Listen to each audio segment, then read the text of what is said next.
सभी को नमस्कार। हमारे YouTube चैनल मनोज मिश्रा परिश्रम सीखकर पर आप सभी का हार्दिक स्वागत है। हम पढ़ रहे हैं शिक्षण विधियाँ।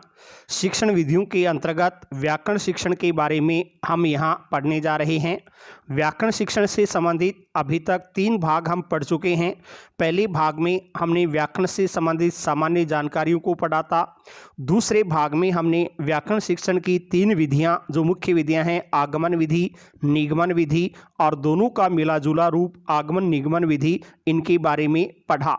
तीसरे भाग में हमने सूत्र विधि, पारायण विधि, भाषा संसर्ग विधि या अव्याकृति विधि और समवाय या सहयोग या साहचर्य विधि के बारे में पढ़ा। अब व्याकरण शिक्षण की जो शेष विधियां हैं, उन विधियों के बारे में हम इस वीडियो में पढ़ते हैं कि अन्य विधियों में कैसे प्रक्रिया अपनाई जाती है।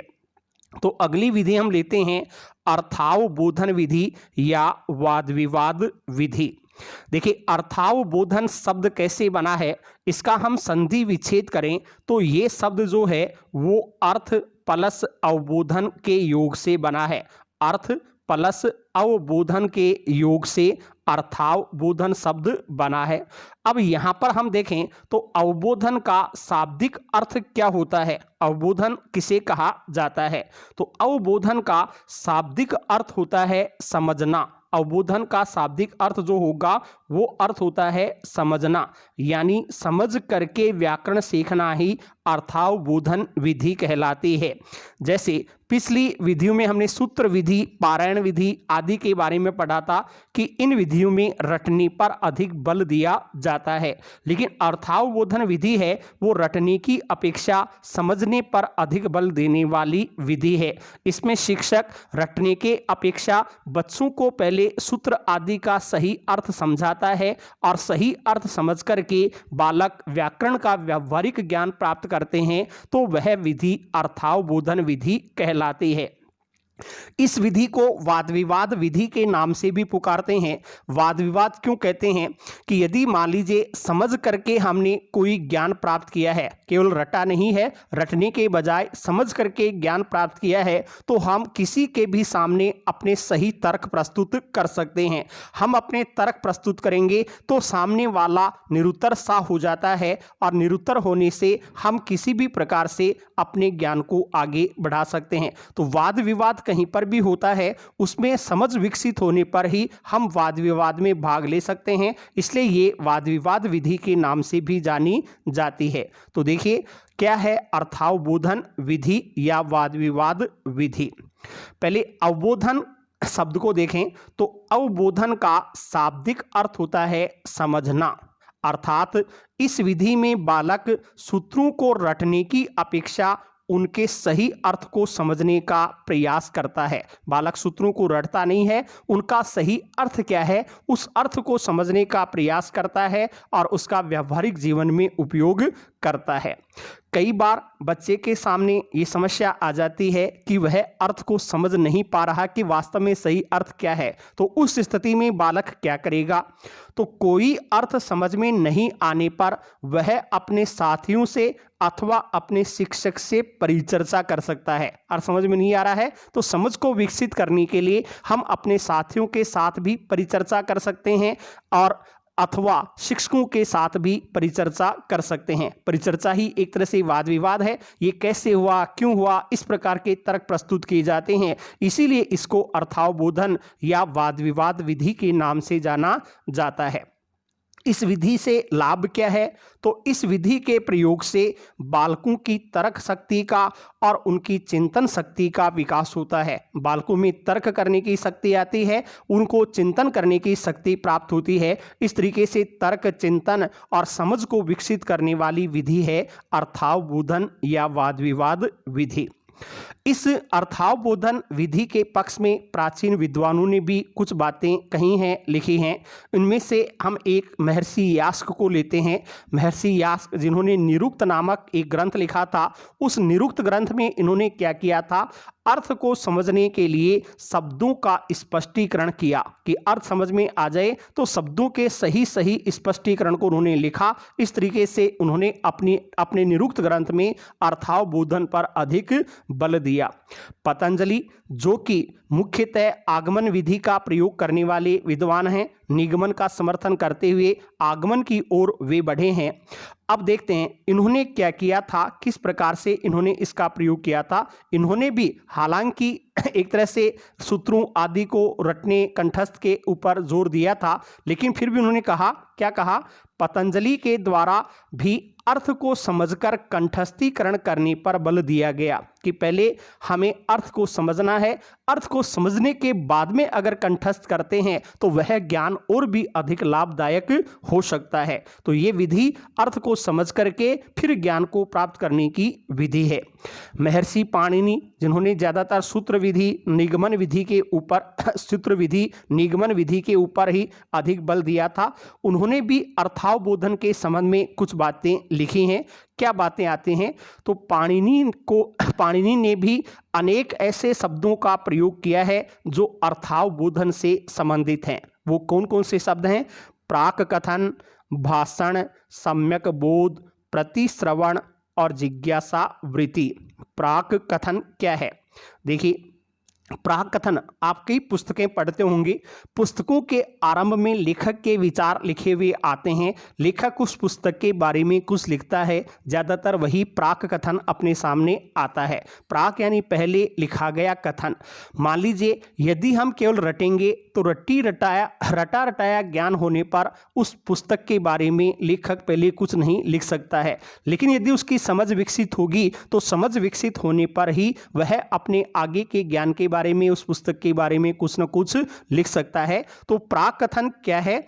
इसका प्राक कथन का अर्थ होता है त्वरित स्फुरित विषय का मौखिक निरूपण करना, कि कोई भी विषय है उसका हम मौखिक रूप से निरूपण कर रहे हैं, मौखिक रूप से उसके बारे में बताना चाह रहे हैं, वही प्राक कथन है।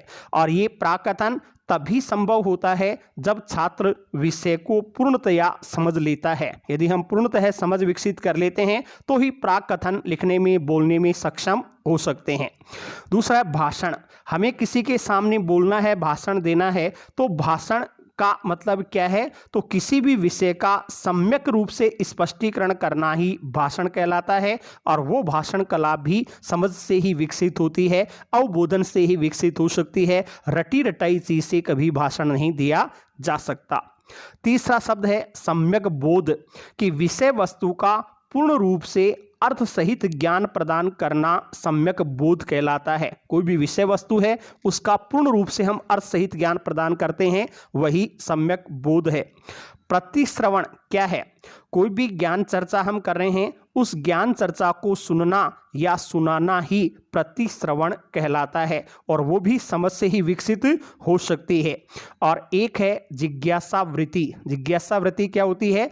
किसी भी वस्तु के ज्ञान की सतत इच्छा, लगातार जानने की जो इच्छा है वो जिज्ञासा वृत्ति कहलाती है। कैसे होगा, क्यों हुआ, इस प्रकार लगातार जानने की इच्छा प्रकट करना ही जिज्ञासा वृत्ति है। और ये सभी जो तत्व हमने पढ़े हैं वो सभी के सभी तत्व हमारी समझ विकसित होने पर ही अवबोधन के द्वारा ही प्राप्त हो सकते हैं। प्राक कथन हो, चाहे भाषण हो, सम्यक बोध हो, प्रतिश्रवण हो या जिज्ञासा वृत्ति हो, ये वाद विवाद विधि के या अर्थावबोधन विधि के मुख्य 5 तत्व माने जाते हैं। तो हम ये कह सकते हैं कि उपर्युक्त 5 तत्व वाद विवाद पद्धति के द्योतक माने जाते हैं। वाद विवाद पद्धति या अर्थावबोधन पद्धति में ये 5 तत्व मुख्यतः अपनी भूमिका निभाते हैं। इस प्रकार हम सार रूप में यही कह सकते हैं कि रटे बिना केवल समझ करके व्याकरण सीखना ही अर्थावबोधन विधि या वाद विवाद विधि कहलाती है, जो सूत्र विधि, पारायण विधि आदि की अपेक्षा एक अच्छी विधि या वैज्ञानिक विधि हो सकती है। अब अगली विधि की ओर हम बढ़ते हैं। वो विधि आती है अन्वय व्यतिरेक विधि। अन्वय व्यतिरेक विधि क्या है? देखिए, ये ज़्यादातर संस्कृत व्याकरण में इसका अधिक प्रयोग होता है। हिंदी आदि व्याकरण में हम बहुत कम इसका प्रयोग करते हैं। संस्कृत में हम कोई भी शब्द लेते हैं, उस शब्द में मूल शब्द क्या है, उपसर्ग कौन सा जुड़ा हुआ है, प्रत्यय कौन सा जुड़ा हुआ है, उसका प्रकृति प्रत्यय बतलाना ही एक तरह से अन्वय व्यतिरेक कहलाता है। प्रकृति का मतलब मूल शब्द या धातु से ग्रहण किया जाता है और प्रत्यय उसमें जुड़ा हुआ जो अंश अंत में है वो प्रत्यय हो सकता है। तो प्रकृति प्रत्यय विधि, अन्वय व्यतिरेक विधि, इन दो नामों से इसको पुकारा जाएगा। हिंदी आदि भाषाओं में भी हम इसका प्रयोग करते हैं। वो कैसे हैं कि इसको व्यतिरेकी विधि कह दिया जाए तो ये दो भाषाओं के तुलनात्मक अध्ययन के रूप में भी काम में ली जाती है। मान लीजिए हम अपनी मातृभाषा के साथ किसी अन्य भाषा को जोड़ करके पढ़ रहे हैं, तब वो विधि व्यतिरेकी विधि के नाम से जानी जाती है। तो क्या है अन्वय व्यतिरेक? सामान्यतः 2-3 बातें इसके बारे में पढ़ते हैं। अन्वय व्यतिरेक विधि क्या है? तो इस विधि को ही प्रकृति प्रत्यय विधि के नाम से भी जाना जाता है। प्रकृति प्रत्यय विधि कह दें, चाहे अन्वय व्यतिरेक विधि कह दें। क्या होता है इसमें कि व्याकरण पढ़ाते समय जब कोई शिक्षक बालकों को शब्द की व्युत्पत्ति अर्थात रचना कि उसमें उपसर्ग कौन सा है, धातु या मूल शब्द कौन सा है, प्रत्यय कौन सा है, इसका ज्ञान करवाता है, तब वो विधि अन्वय व्यतिरेक विधि के नाम से जानी जाती है। लेकिन हम इस विधि का स्वतंत्र रूप से प्रयोग नहीं करते हैं। अन्य विधियों से जब व्याकरण पढ़ाया जा रहा है तो व्याकरण पढ़ाते समय ही कोई शब्द आ जाता है और शिक्षक उसी समय उसका सहयोगात्मक रूप में प्रयोग कर लेता है। तो कह सकते हैं कि व्याकरण शिक्षण के लिए इस विधि का अलग से स्वतंत्र प्रयोग नहीं करके अन्य विधियों के साथ जोड़कर सहयोगात्मक रूप में ही प्रयोग किया जाता है। अन्य विधियों से व्याकरण पढ़ा रहे हैं, उसी समय शब्द की रचना का ज्ञान भी करवा देते हैं, तब वो विधि प्रकृति प्रत्यय विधि कहलाती है। अन्य भाषाओं में देखें तो इसको व्यतिरेकी विधि हम कह सकते हैं और ये दो भाषाओं का तुलनात्मक अध्ययन करने के लिए काम में ली जाती है। हिंदी के साथ अंग्रेजी को जोड़ दें, हिंदी के साथ संस्कृत को जोड़ दें, कक्षा में बालकों के दो समूह बना दें। एक समूह है हिंदी का शब्द बोलेगा, दूसरा समूह उसका अंग्रेजी में या फिर संस्कृत में रूपांतरण करेगा। इस तरीके से भाषाओं का तुलनात्मक अध्ययन हो जाता है। वो विधि भी व्यतिरेकी विधि के नाम से जानी जाती है। फिर लेते हैं अगली विधि आती है पाठ्य पुस्तक विधि। पाठ्य पुस्तक विधि में क्या होता है? देखिए, इस विधि का प्रयोग आजकल सबसे ज़्यादा किया जा रहा है। हालांकि सर्वश्रेष्ठ विधि तो आगमन निगमन विधि ही मानी जाती है, लेकिन वर्तमान में सबसे ज़्यादा प्रचलित जो व्याकरण शिक्षण की विधि है वो पाठ्य पुस्तक विधि ही है। इसमें क्या होता है कि विद्यालय में कक्षाओं में जो पाठ्य पुस्तकें होती हैं, उन पाठ्य पुस्तकों के पाठों के अंत में ही व्याकरण से संबंधित प्रश्न डाल दिए जाते हैं। शिक्षक जब किसी पाठ को पढ़ाता है तो पाठ के अंत में आए हुए अभ्यास प्रश्न भी वो हल करवाता है और उसमें व्याकरण से संबंधित जो अभ्यास प्रश्न आते हैं उनको वो हल करवाता है और उस समय ही बच्चों को व्याकरण का ज्ञान दे देता है। तो उस प्रकार की विधि पाठ्य पुस्तक विधि के नाम से जानी जाती है। इस विधि को तू पढ़ विधि के नाम से भी हम पुकार सकते हैं। पाठों के अंत में जो अभ्यास प्रश्न होते हैं उनमें भाषिक सामग्री होती है। भाषिक सामग्री क्या है? व्याकरण से संबंधित जो प्रश्न होते हैं, कहीं उपसर्ग है, प्रत्यय है, व्याकरण से संबंधित जितने भी अंश हैं वो सभी भाषिक सामग्री के अंतर्गत आते हैं और उसी भाषिक सामग्री के आधार पर यदि व्याकरण की शिक्षा बच्चों को दे दी जाती है तब वो विधि पाठ्य पुस्तक विधि कहलाती है। ये भी एक तरह से रटने के ऊपर ही बल देने वाली है। बच्चा उनको रटता है, पूरा व्याकरण सीख नहीं पाता, इसलिए इसको सुग्गा पद्धति भी कह देते हैं। रटने का काम तोते का होता है, तो इस तरीके से रटने के कारण इसको सुग्गा पद्धति के नाम से भी पुकारा जाता है। तो देखिए क्या विशेषताएं हैं पाठ्य पुस्तक विधि में। देखिए, यह विधि व्याकरण शिक्षण की अर्वाचीन यानी आधुनिक विधियों में शामिल की जाती है। आजकल इसका प्रयोग हो रहा है। इस विधि को तू पढ़ विधि के नाम से भी पुकारा जाता है। तू पढ़ विधि के नाम से भी हम इसको पुकार सकते हैं। क्या होता है इसमें कि प्रत्येक कक्षा में संस्कृत, हिंदी जो भी भाषा पढ़ा रहे हैं उस भाषा के लिए निर्धारित पाठ्य पुस्तकों में प्रत्येक पाठ के अंत में अथवा पुस्तक के अंत में एक भाषिक सामग्री दी गई होती है। भाषिक सामग्री के बारे में भी बताया, व्याकरण से संबंधित जो अंश हैं वो ही भाषिक सामग्री है।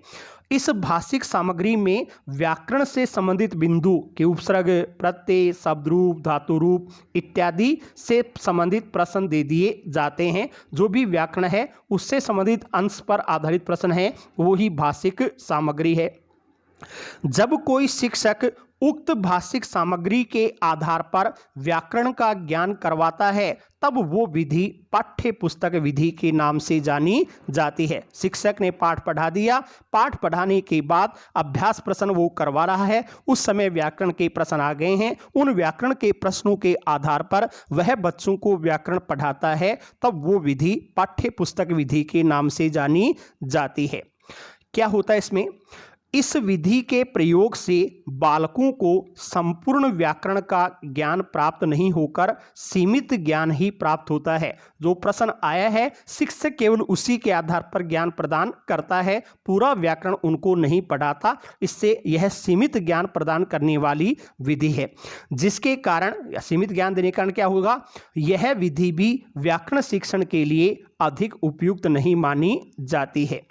अब चलते हैं कि शुरू में इस विधि की शुरुआत कैसे हुई। तो ये हिंदी या संस्कृत के लिए इस विधि का प्रयोग शुरू में नहीं हुआ था।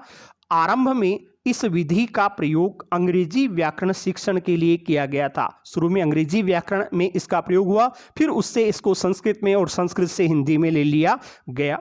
अंग्रेजी में इसके प्रतिपादक कौन थे, तो अंग्रेजी में कमेनियस नामक एक विद्वान हुए हैं, उन कमेनियस के द्वारा इस विधि का प्रतिपादन किया गया था। फिर अंग्रेजी से संस्कृत में कौन लेकर के आए, तो संस्कृत व्याकरण में इस शिक्षण विधि के सबसे पहले प्रयोगकर्ता हैं वो डॉक्टर वेस्ट माने जाते हैं। डॉक्टर वेस्ट इसे संस्कृत में लेकर के आए थे। इस तरीके से अंग्रेजी में कमेनियस इसके सर्वप्रथम प्रतिपादक हो गए और संस्कृत में वेस्ट इसके प्रतिपादक माने जाते हैं। फिर संस्कृत से ही धीरे धीरे हिंदी में इसका प्रयोग होने लगा। हिंदी में भी नाम पूछें तो वही डॉक्टर वेस्ट का नाम ले लिया जाता है।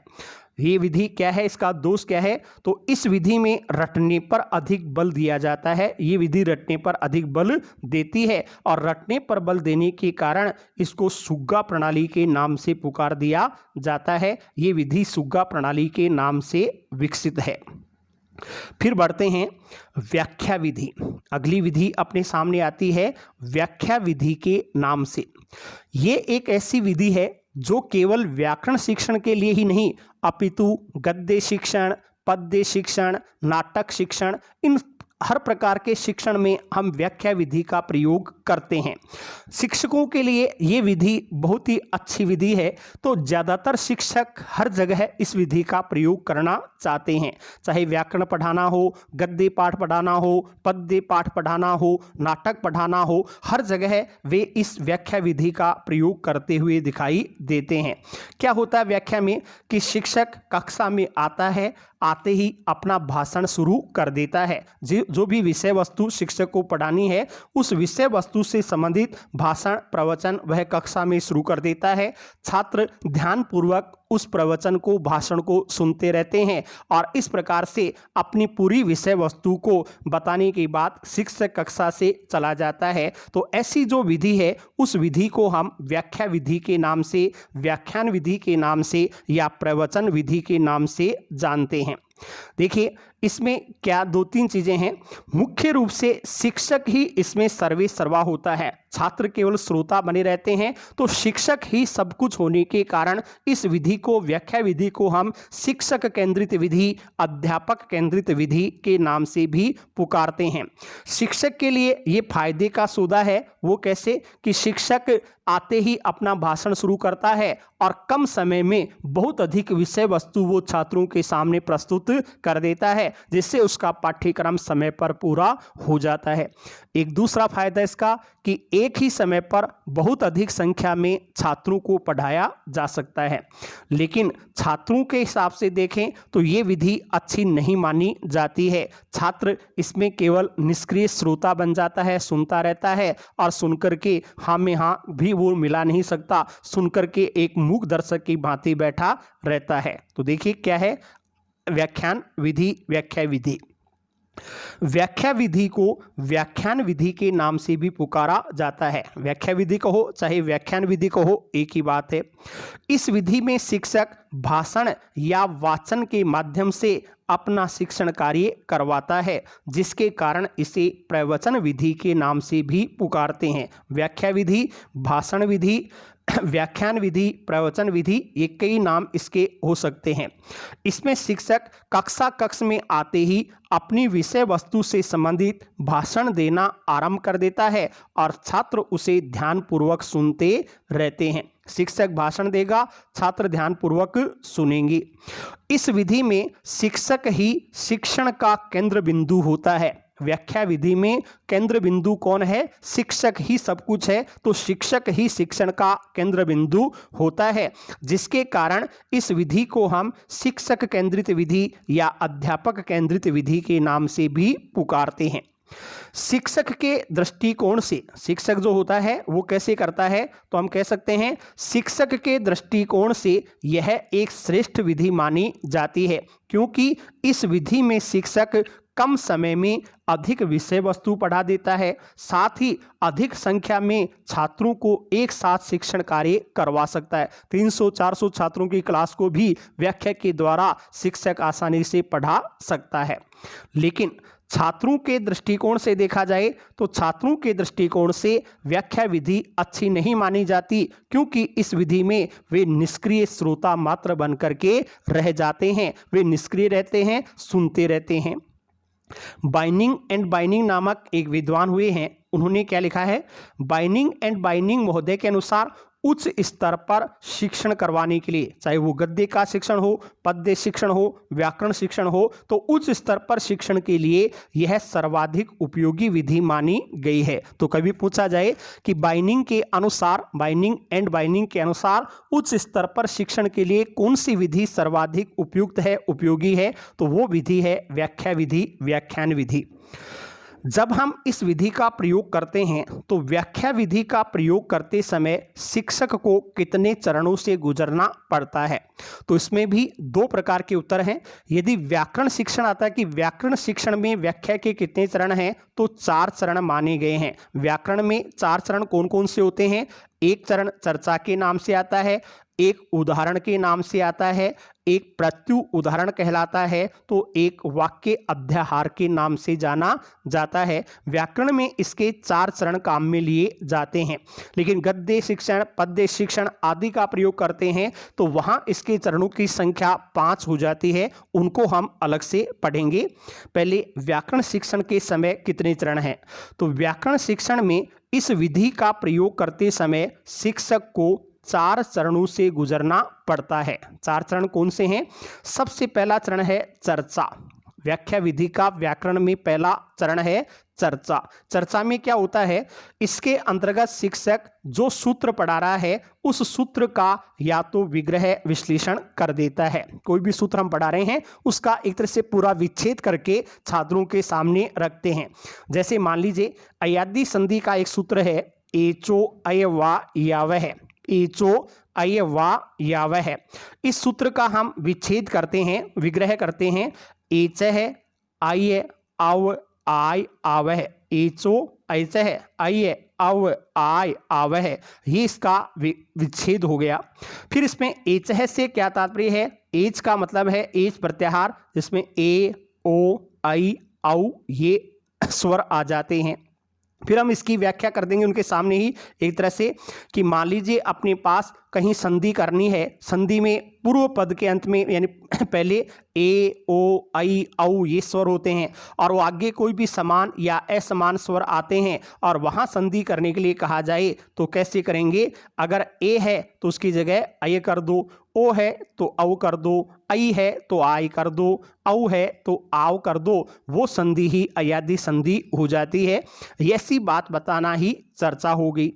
फिर चर्चा के बाद में दूसरा चरण आता है उदाहरण। उदाहरण में क्या होता है, इसके अंतर्गत शिक्षक ने जो सूत्र पढ़ाया है उस सूत्र से संबंधित उदाहरण प्रस्तुत करता है। वो कैसे, जैसे मान लीजिए हमने अभी अयादी का नियम पढ़ाया कि ए ओ ऐ औ के आगे समान या असमान स्वर आने पर हम ऐसे परिवर्तन करेंगे, ए का ऐ, ओ का औ, ऐ का आय और औ का आव कर देंगे। तो उसके उदाहरण हम दे रहे हैं चे प्लस अनम, इसमें चे ए अनम, यहाँ आप देख रहे हैं ए के साथ में ए का मेल है तो इस ए को आय में बदल दिया गया है, उससे चयनम बना है। ऐसे वो उदाहरण प्रस्तुत करेगा। हो में ओ का औ हो गया, नई नाय इसमें ऐ है उसका आय हो जाएगा, पौ है तो पौ में औ का आव होगा और इस तरीके से संधि करेंगे तो वह संधि ही अयादी संधि होगी। तो दूसरे चरण में उदाहरण प्रस्तुत कर दिए जाते हैं। फिर आता है तीसरा चरण, वो है प्रत्युदाहरण। प्रत्युदाहरण में क्या है कि पहले उदाहरणों में हम जो उदाहरण हमने दूसरे चरण में प्रस्तुत किए उनके अलावा कुछ अन्य उदाहरण उसी नियम से संबंधित और प्रस्तुत किए जाते हैं। तो उसी नियम से संबंधित अन्य उदाहरणों को प्रस्तुत करना ही प्रत्युदाहरण कहलाता है।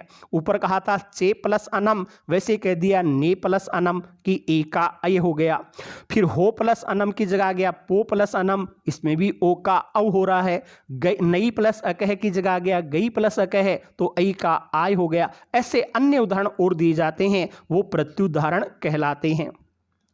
फिर इसी में एक चौथा चरण आता है वाक्य अध्याहार। वाक्य अध्याहार क्या है कि यदि पढ़ाए जा जो सूत्र हम पढ़ा रहे हैं उस सूत्र में कई बार क्या होता है, पीछे के सूत्र से भी कोई शब्द अंश को हमें ग्रहण करना पड़ता है। तो पढ़ाए जा रहे सूत्र से संबंधित कोई शब्द पूर्व के पठित सूत्रों से लिया जाता है। पहले जो सूत्र पढ़ चुके हैं उसमें से अगर कोई शब्द लेते हैं तो उसे ही वाक्य अध्याहार कहते हैं।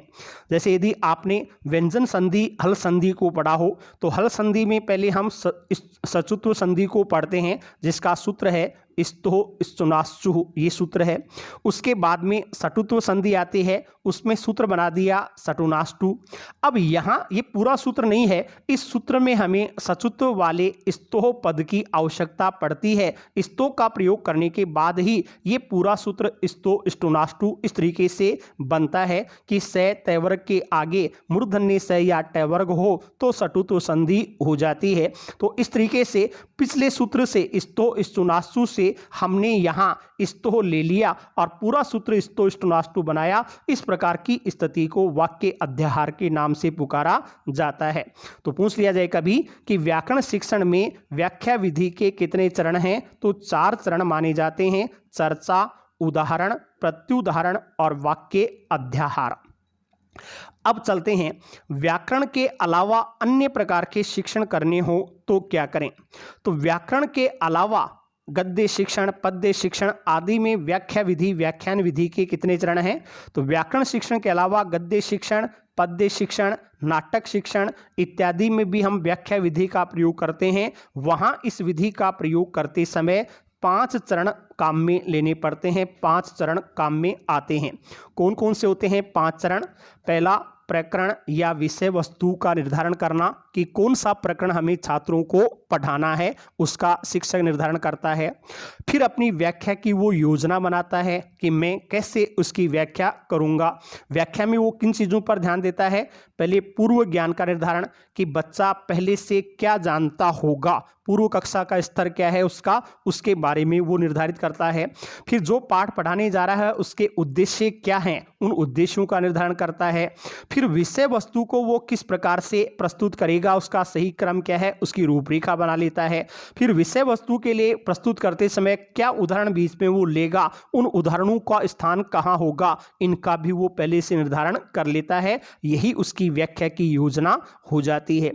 उसके बाद में कक्षा में वह उस व्याख्या को प्रस्तुत कर देता है, तो वही प्रस्तुतिकरण हो गया। व्याख्या करने के बाद में वह अपना सार भी प्रस्तुत करता करता है, सामपट सार आ जाता है, वो श्यामपट सार ही सारांश एक तरह से आता है। फिर विषय वस्तु को पढ़ाने के बाद में बच्चों ने कितना ग्रहण किया उसके बारे में वो जांच करता है, उसे ही मूल्यांकन कह देते हैं। तो व्याख्या विधि में गद्य, पद्य, नाटक आदि में 5 चरण काम में लिए जाते हैं। पहला है प्रकरण या विषय वस्तु का निर्धारण करना, दूसरा व्याख्या की योजना बनाना, तीसरा प्रस्तुतिकरण, चौथा सारांश और पांचवा मूल्यांकन। ये 5 चरण काम में लिए जाएंगे। अब इसी में हमसे पूछ लिया जाता है कि बताएं व्याख्यान कितने प्रकार के होते हैं, व्याख्यान के भेद कितने माने जाते हैं। तो व्याख्यान के विद्वानों के द्वारा 6 प्रकार के भेद माने गए हैं, 6 तरीके से व्याख्यान प्रस्तुत किया जाता है। 6 भेद कौन कौन से हैं, इसके ऊपर किसी विद्वान ने एक श्लोक लिखा है कि पद छेद है, पदार्थोक्ति ही, विग्रह वाक्य योजना, आक्षेपो अथ समाधानम, व्याख्यानम षड्विधम स्मृतम। पद छेद है, पदार्थोक्ति ही, विग्रह वाक्य योजना, आक्षेपो अथ समाधानम, व्याख्यानम षड्विधम स्मृतम। यानी व्याख्यान 6 प्रकार के हो जाते हैं। 6 प्रकार के कैसे कैसे होते हैं। मान लीजिए व्याकरण में हमें वृद्धि रादेश ये सूत्र पढ़ाना है, वृद्धि रादेश सूत्र को प्रस्तुत करना है, तो सबसे पहले इसका पदछेद करेंगे। पदछेद में इसका संधि विच्छेद कर दिया, वृद्धि ही आत एच, इस तरीके से इसको अलग अलग कर दिया कि 3 पद इसमें आ रहे हैं। वृद्धि ही आत एच से मिलकर के वृद्धि रादेश बना है, ये बताना पदछेद कहलाता है। फिर दूसरा आता है पदार्थोक्ति। पदार्थोक्ति क्या है कि फिर यहाँ शिक्षक बताएगा कि इस सूत्र में जो वृद्धि शब्द आया है वो वृद्धि शब्द तो संज्ञा शब्द है और जो आदेश आया है वो संज्ञी पद है। तो इस तरीके से उनका सही विश्लेषण कर देना कि कौन सा शब्द किस रूप में लिखा हुआ है, वही पदार्थोक्ति है। फिर विग्रह किया जाता है। विग्रह क्या है कि जैसे इसमें आदेश ये पद बनाया वो कैसे बना, तो इसका हम समास विग्रह आदि करके बताते हैं कि आत च एच च, आत च एच च अनयोः समाहार है आदेश। आत यानी आ और एच यानी आई औ, इनका समाहार ही मिला जुला रूप ही आदेश कहलाता है। ऐसे उसका विग्रह कर दिया, वही विग्रह हो गया। फिर आता है वाक्य योजना। चौथे नंबर का व्याख्यान है वाक्य योजना। इसमें वो वाक्य में प्रयोग करके सूत्र को बताता है कि आत एच च वृद्धि संज्ञः स्यात्। आत एच च वृद्धि संज्ञः सात का मतलब क्या हुआ, आत यानी आ और एच यानी आई औ, ये 3 स्वर हैं। इन तीनों स्वरों की, तीनों वर्णों की ही वृद्धि संज्ञा होती है, ऐसा वाक्य बोल करके वो बता देगा। फिर 5वां आता है आक्षेप। जब हम कोई सूत्र पढ़ा रहे हैं तो बच्चे अपनी तरफ से कोई शंका प्रस्तुत कर सकते हैं, कोई भी संदेह प्रस्तुत करते हैं, वो शंका ही एक तरह से आक्षेप है। जैसे बच्चों ने पूछ लिया कि वृद्धि रादेश ये सूत्र है, इसमें वृद्धि शब्द पहले क्यों लिखा गया, कि हम गुण संज्ञा बनाते हैं, अदेंग गुण है उसमें तो गुण को बाद में लिखा, यहाँ वृद्धि संज्ञा को पहले, वृद्धि शब्द को पहले क्यों लिख दिया गया। ऐसे शंकाएं उपस्थित होना ही आक्षेप है। शिक्षक खुद भी, बच्चे नहीं पूछे तो शिक्षक खुद अपनी तरफ से ये शंका प्रस्तुत कर सकता है कि बताओ ये वृद्धि शब्द पहले क्यों लिखा गया। फिर वो उसका समाधान भी करता है। समाधान क्या है कि वृद्धि शब्द मंगलता का सूचक है, मंगल का परिचायक है, इस मंगल अर्थ में प्रयुक्त होने के कारण इसको पहले लिख दिया गया है। इस तरीके से व्याख्यान के 6 भेद माने गए हैं। पद छेद है, पदार्थोक्ति, विग्रह, वाक्य योजना, आक्षेप अथ समाधानम, व्याख्यानम षड्विधम स्मृतम। ये 6 भेद व्याख्यान के हो जाते हैं। एक विशेष प्रश्न आपसे पूछ लिया जाए कि डॉक्टर ब्राउन हुए हैं एक, उनका नाम देकर के पूछ लें कि डॉक्टर ब्राउन के अनुसार व्याख्यान के कितने भेद माने गए हैं, तब उत्तर 6 नहीं 5 माना जाएगा। तो डॉक्टर ब्राउन के अनुसार व्याख्यान के 5 भेद ही माने गए हैं। और वो 5 भेद उन्होंने कौन कौन से बताए हैं, शास्त्रीय व्याख्यान, अनुक्रमिक व्याख्यान, समस्या केंद्रित व्याख्यान, तुलनात्मक व्याख्यान और शोध व्याख्यान। ये 5 भेद व्याख्यान के ब्राउन के अनुसार माने गए हैं।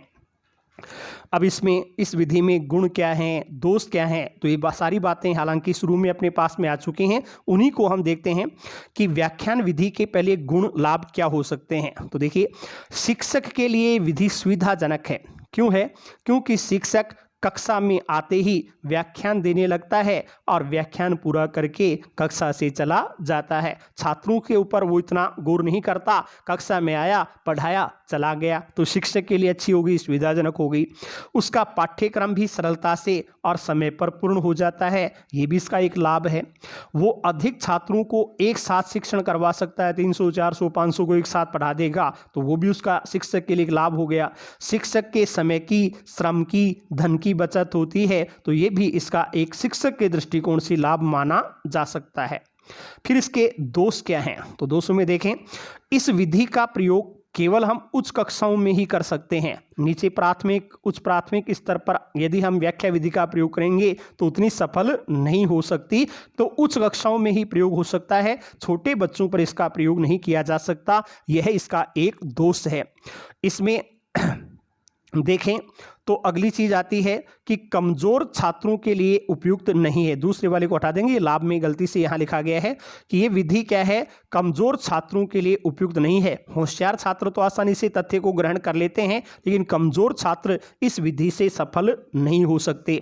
कक्षा में छात्र निष्क्रिय बने रहते हैं, इसलिए कक्षा के वातावरण में सजीवता भी नहीं आ पाती। यह भी इस विधि का एक दोष माना जाता है। तो ये विधि हुई व्याख्यान विधि। अब चलते हैं एक और विधि, अंत में व्याकरण शिक्षण की आती है, अनौपचारिक विधि या सैनिक विधि। अनौपचारिक का मतलब क्या होता है? एक तो होता है औपचारिक, औपचारिकता, फॉर्मेलिटी, एक अनौपचारिक, इनफॉर्मल। देखिए, औपचारिकता का मतलब यह है कि हम विद्यालय में जाते हैं, कक्षा में बैठते हैं और वहां शिक्षा प्राप्त करते हैं, तो वो तो हो गई औपचारिक शिक्षा। लेकिन हम कहीं भी चल रहे हैं, चलते चलते किसी से कोई सीख लिया, कोई शिक्षा में प्राप्त हो गई, कहीं काम करते करते हमें कोई भी ज्ञान की प्राप्ति हो गई, वो है अनौपचारिक शिक्षा। तो अनौपचारिक नाम से ही स्पष्ट हो रहा है कि इसमें न कोई विद्यालय होता है, न कोई कक्षा कक्ष होता है। विद्यालय और कक्षा कक्ष के बिना छात्रों को व्याकरण या भाषा का ज्ञान करवाना ही अनौपचारिक विधि के नाम से जानी जाती है। यानी बालक जिस किसी भाषा को सीखना चाहता है, मातृभाषा के अलावा वह किसी भी नवीन भाषा को सीखना चाहता है, तो शिक्षक क्या करता है, उस बालक को ऐसे भाषा भाषी लोगों के बीच में ले जा करके छोड़ देता है। उस भाषा को बोलने वाले जो लोग हैं उनके बीच में ले जा करके छोड़ देता है। छात्र उनकी भाषा को सुनता है कि वो कैसे बोल रहे हैं, उनके द्वारा बोले गए शब्दों और उनके द्वारा बोले गए वाक्यों को सुन सुन करके ही यदि बालक भाषा को सीख लेता है, तब वह विधि अनौपचारिक या सैनिक विधि के नाम से जानी जाती है। जैसे एक छोटा सा चुटकुला इसके ऊपर सुनाना चाहूँगा कि कोई एक अंग्रेज था, उसको अपनी मारवाड़ी भाषा, राजस्थानी भाषा सीखनी थी। तो राजस्थानी मारवाड़ी सीखने के उद्देश्य से वो आ गया। तो बताओ कहाँ उसको अच्छी राजस्थानी सीखने को मिले? तो वो जोधपुर मारवाड़ क्षेत्र में किसी गांव में चला जाता है। गांव में भी जो चाय पानी की थड़ियाँ होती हैं, उन चाय पानी की थड़ी पर ऐसे लोग बैठे रहते हैं जो शुद्ध मारवाड़ी का प्रयोग करते हैं, शुद्ध राजस्थानी बोलते हैं, भूल से भी हिंदी या अन्य भाषा नहीं बोलते। तो ऐसी जगह जा कर के बैठ गया। अब वहाँ चाय की जो थड़ी थी उसके ऊपर एक छप्पर लगा हुआ था। अब कोई एक लंबा सा 6-7 फुट का व्यक्ति जल्दी जल्दी चल कर के आया और जल्दी जल्दी में उसका सिर था वो उसके छप्पर से टकरा गया। टकराते ही उसने राजस्थानी मारवाड़ी में बोला, लागी रे बछीड़, लागी रे बछीड़। अब यहाँ उस अंग्रेज ने बछीड़ शब्द को सुना कि बछीड़ यानी ऐसे टकराते हैं, तो टकराने को क्या कहते हैं, बछीड़ कहते हैं। उसी समय कोई एक पंडित जी जा रहे थे। दुकानदार ने पूछ लिया, और पंडित जी क्या हालचाल हैं? तो पंडित जी ने उत्तर दिया कि बस आज तो फलाना सेठ जी का जिम्बो हो, जिसको दी लाडवा का बछीड़, दी लाडवा का बछीड़। यहाँ बछीड़ का अर्थ हो गया ज़्यादा खाना। अब देखिए, एक बछीड़ का अर्थ टकराना भी हो रहा है, बछीड़ का अर्थ ज़्यादा खाना भी हो रहा है। तो एक ही शब्द के अनेक अर्थ हो सकते हैं। यदि हम केवल पुस्तकों में पढ़ेंगे तो पुस्तकों से ऐसे व्यवहारिक भाषा का ज्ञान हमें प्राप्त नहीं होता। दूसरों के मुख से सुनेंगे तभी हमें शब्द के अलग अलग अर्थों की प्राप्ति होती है कि ये शब्द ऐसे ऐसे अर्थों में प्रयुक्त किए जा सकते हैं। तो इस प्रकार से ये यदि कोई बालक भाषा को सीखता है तो वो विधि अनौपचारिक विधि कहलाती है। हालांकि ये व्याकरण के लिए ज़्यादा उपयुक्त नहीं है, व्याकरण के बजाय हम भाषा शिक्षण को इसका कह सकते हैं कि भाषा शिक्षण के लिए यह एक अच्छी विधि मानी जाती है। शुरू में अमेरिका में इसका प्रयोग किया गया था, सैनिकों के ऊपर इसको लागू किया गया था, इसके कारण इसको सैनिक विधि भी कह देते हैं, और उसके बाद में इसका कक्षा स्तर पर बालकों पर प्रयोग किया जाने लगा। तो देखिए क्या है, यह विधि भाषा या व्याकरण शिक्षण में अव्याकृत सिद्धांत के आधार पर कार्य करती है। अव्याकृत सिद्धांत हमने पढ़ा था कि भाषा शिक्षण में व्याकरण ज्ञान की आवश्यकता ही नहीं है, तो ये केवल भाषा शिक्षण के लिए है, इसमें व्याकरण का नहीं, व्यावहारिक भाषा का ज्ञान प्रदान किया जाता है।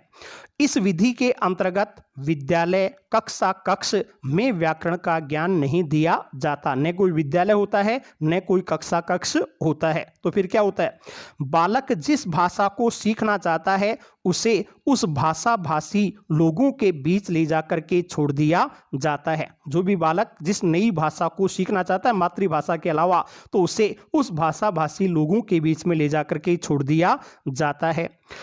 बालक इन लोगों के मुख से बोले गए शब्दों को या वाक्यों को सुन करके ही उस भाषा का ज्ञान प्राप्त कर लेता है।